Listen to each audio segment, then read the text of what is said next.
belong to the manufacturing. So to that extent, I would guess the challenges are going to be almost the same as sort of any other manufacturing industry per se. Increasing cost of raw material and margin pressures and all that stuff. I think the pressures are the same as sort of any other manufacturing industry. We are not any different when you look at it that way.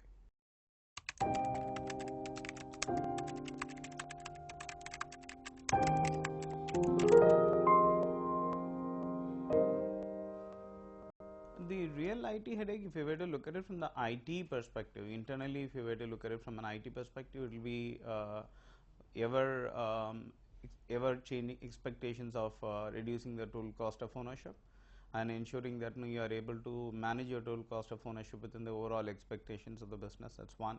That's within the enterprise that you are talking about, IT enterprise. But if you go beyond, if you were to look at it from the business perspective, it is agility. It is basically flexibility. It is fast time to the market and all the stuff. These are the kind of expectations, if you look at it from the business perspective. So internally, will be reducing the total cost of ownership. From the business perspective, it will be agility, managing the complexity well, and flexibility. And these are the kind of priorities that one would have, and to some extent, security as well.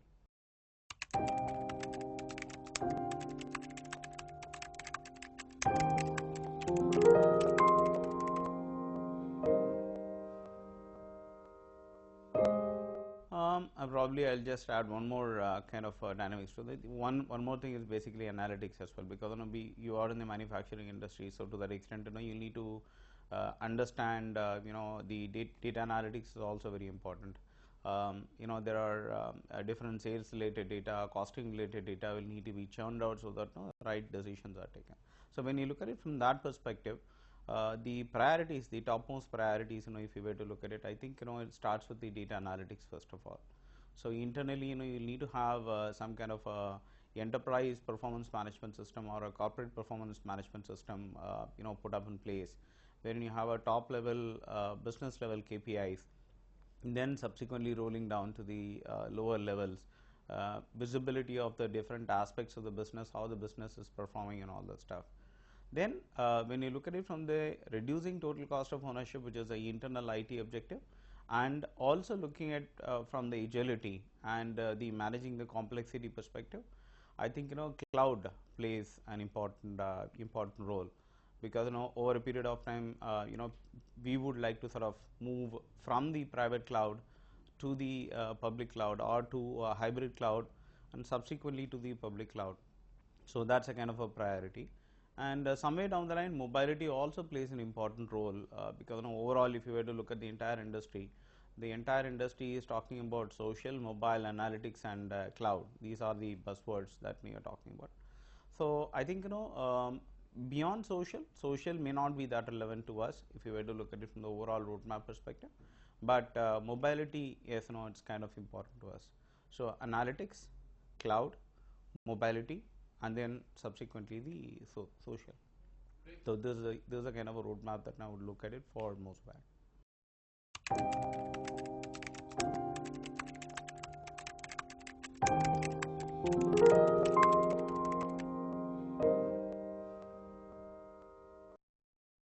Like I said, the priority is going to be analytics, because you are already sitting on huge piles of data.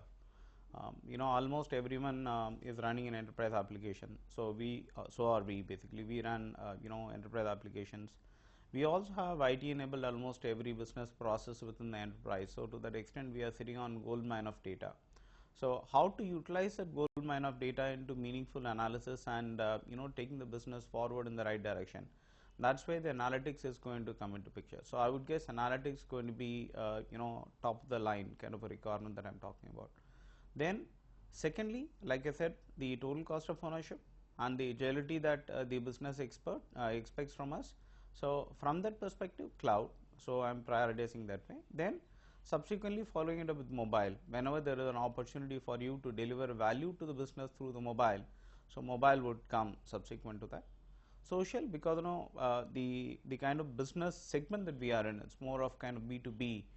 It's not B2C per se, not predominantly B2C. So to that extent, the social expectations are kind of limited as of now. So that's a kind of roadmap.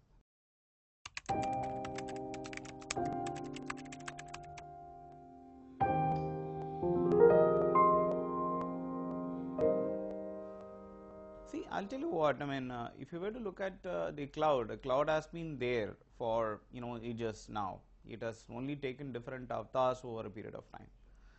Initially, it used to be, virtualization, right? And subsequently, people, came out with the concept of cloud.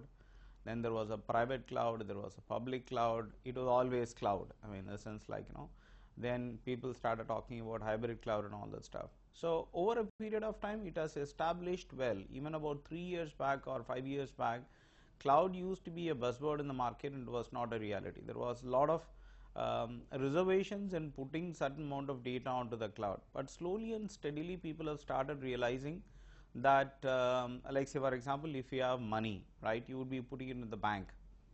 Similar to that, if you have data and if you have application, it is better that you put it in a secured place. So security used to be a major concern, but of late, if you look at the overall trend, no one is talking about security. So the cloud adoption has taken, well. That's point number one. Point number two is like it throws a lot of opportunities. It not only from the viewpoint of development systems, it not only from the viewpoint of your test systems and all that stuff, not only from the viewpoint of areas where you require elasticity, you require scalability, you require time to market, you require technology adoption, you require pay-per-use kind of models. These are areas where definitely cloud plays a very critical role. But at the same time, I personally believe that the enterprise applications, the so-called enterprise applications, the concept of software as a service is going to take off to a different paradigm altogether. So far we've been hearing only ERP as a service or a CRM as a service or an SRM as a service and all that stuff. I think the componentization and then niche areas of services are going to come up, and these services could be coming from within the enterprise, could be an enterprise private service that one could be talking about, and they could also be a public service. Say for example, recently I believe someone launched a service wherein the employee background verification is being offered, right? So it is going to be utilized in the enterprise. It is going to be used as a part of your employee recruitment process. So to that extent, there is a public service and there is a private application which is going to consume that service. So going forward, many such services are going to come up, right? And many such services are going to be consumed by the enterprise. And plus add to that the shift from the desktop, so-called desktop operating system to the mobile operating system, and the concepts of bring your own device and the concepts of people expecting applications to be delivered irrespective of wherever they are. It's going to put a lot of pressure on componentizing the entire enterprise application landscape irrespective of the scale and size, and therefore people will start looking at hosting not applications but services more and more onto the cloud. I think the cloud adoption is here to stay. It's going to take off. It's going to take off multifold is what my assessment is.